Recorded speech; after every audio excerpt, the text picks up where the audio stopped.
Hi friends, మాది విజయవాడలో. మీ house ఎక్కడ అని అంటారు. ఇది గుంటూరు వెళ్ళే వారధి. ఇది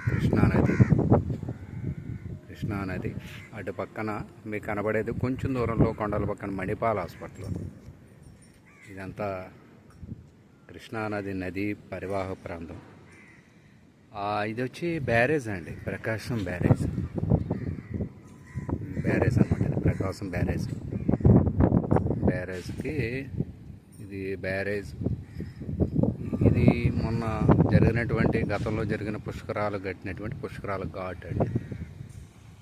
ఇది అమ్మవారి గుడి సమీపంలో, అమ్మవారి గుడి ప్రాంగణం, ఇంద్రకీలాద్రి, అలాగే బస్ స్టాండ్ దగ్గర ఉన్న ప్రాంతం అన్నమాట. ఇదంతా ఇక్కడికి నుంచి మాకు మొన్న రీసెంట్గా వచ్చిన ఫ్లడ్లో ఈ మెట్లన్నీ మునిగిపోయాయండి.